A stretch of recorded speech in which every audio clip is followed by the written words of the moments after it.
A cornfield in St. Louis, Missouri, June 1999. A body is found lying in the grass at the edge of the road.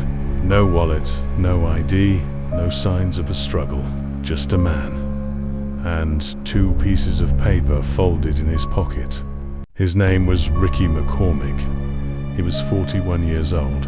He had no car, no job, and no known way of traveling the 15 miles from his home to where his body was found. He had a heart condition, he was not in good health, and yet, somehow, he ended up dead in a field far from anywhere he had any reason to be. Police ruled it a homicide. The cause of death was never conclusively determined. Nobody was ever charged. Nobody was ever even named as a suspect. But here's where the story stops being a cold case. When investigators searched Ricky's body, they found 2 handwritten notes in his pocket, crumpled, filled edge to edge with writing. Except it wasn't writing. Not any writing anyone could read. Letters, numbers, brackets, symbols, stacked and arranged in patterns that felt deliberate, like a language, like a code. Like someone trying desperately to say something that they did not want anyone else to understand. So what was Ricky trying to say? Theory 1. It was a personal cipher, a private shorthand he invented himself to keep notes that nobody else could read. Some people develop these, especially people who distrust others, especially people who know things they shouldn't know. Theory 2. The notes contain information about his murder. Names, places, what he knew, what he feared. Written in code precisely because he knew he was in danger and wanted the information to survive, even if he didn't. Theory 3, and this one is harder to dismiss than it sounds. The notes are not a code at all. They're the product of a mind under extreme stress or illness, written in a private language that meant something only to Ricky, and that meaning died with him. But here's the problem with Theory 3.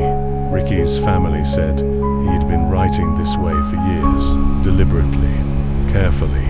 They had seen the notes before. They had asked him what they meant. He never told them. The notes were handed to the FBI. Cryptographers examined them. Analysts studied them.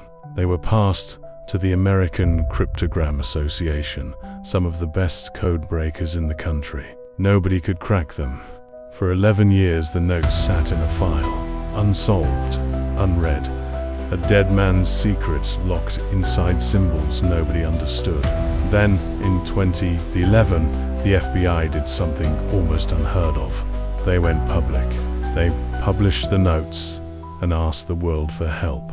They said, and I want you to hear this clearly, we are baffled, the FBI, baffled by 2 pieces of paper found in a dead man's pocket. In the days before his death, Ricky had been seen in the company of people nobody could later identify. He had told at least one person he was going somewhere. He did not say where. He had no vehicle.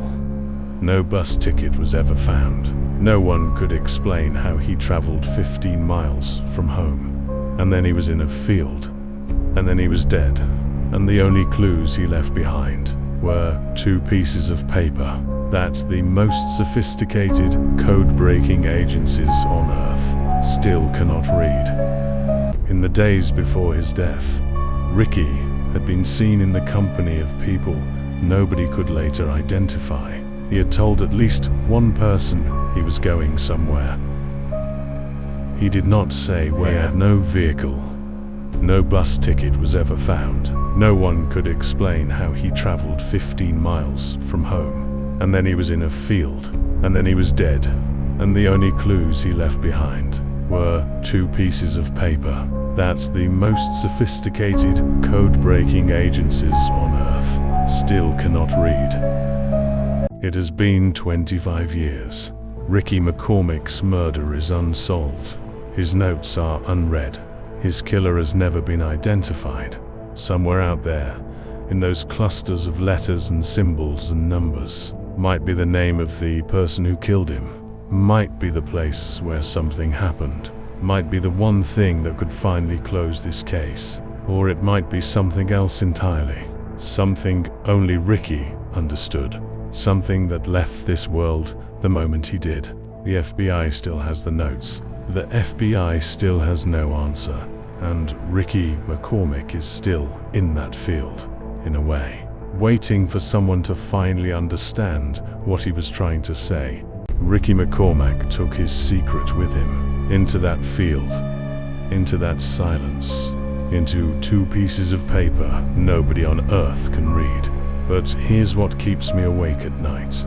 Somewhere out there, someone can read them. Someone wrote them with Ricky, or someone made sure Ricky never got to explain them. And that person has been watching this case for 25 years.